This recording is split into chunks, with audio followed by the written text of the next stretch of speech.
Oh, hey there, explorers. Today we're gonna learn about a pretty cool animal. Any guesses as to what it could be? Let me give you a hint. You got it. We're talking about gorillas. Gorillas are members of the pangid, or great ape kind, and are found exclusively on the continent of Africa. There are two species of gorillas, the eastern and the western gorillas.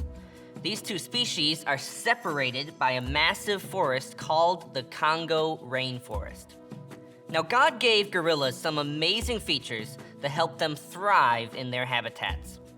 Try wiggling your toes. Have you ever noticed how your toes are all lined up in a nice little row? Well, that's not how gorilla feet look.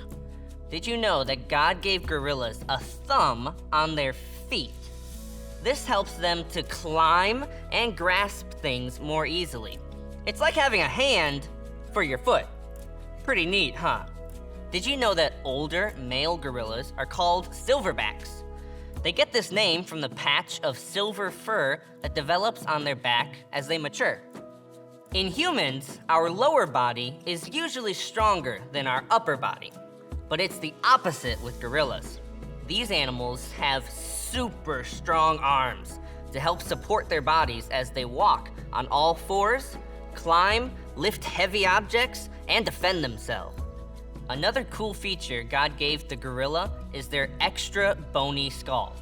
Now, gorillas exhibit something in their skulls called sexual dimorphism. This is where male and female animals have visible differences that allow us to tell them apart. In this instance, the skulls of the male gorillas look a little different from the skulls of the female gorillas. Both have what is called a sagittal crest, a structure designed for muscle attachment. This bony crest is for the attachment of the gorilla's jaw muscles and helps them to powerfully bite and chew hard fruits, vines, and plants they find in the rainforest. The sagittal crest on the male gorilla is much larger and gives them a much stronger bite. Now pretend you're swimming as fast as you can. Did you know that gorillas have a very interesting relationship with water?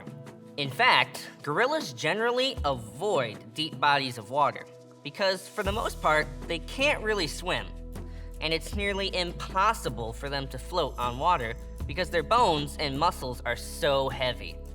They also rarely drink water. In fact, they get most of their water from the plants that they eat. God gave the gorillas the intelligence to, for the most part, know that they should avoid water. In fact, some gorillas have even been observed using a stick to gauge the depth of certain bodies of water to help them see if it's safe for them to cross. What an amazing, thoughtful creator we serve who gave animals such incredible abilities. Our friend Scatter is here to remind us of our C for today, confusion. Now, after the global flood was over, God told Noah and his family to spread out and repopulate the earth. However, after about 100 years, the people had not yet obeyed God. Instead, they stayed together and built a great city with a tower that reached the sky. This tower was called the Tower of Babel. Or is it Babel? Anyway, Genesis 11:1 tells us that the people spoke the same language.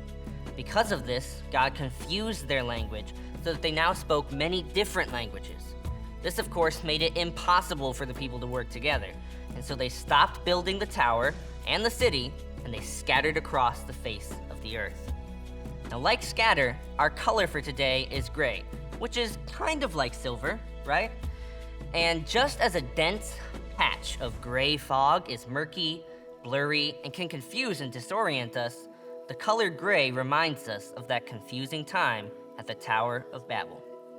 Until next time, thanks for climbing by, guys.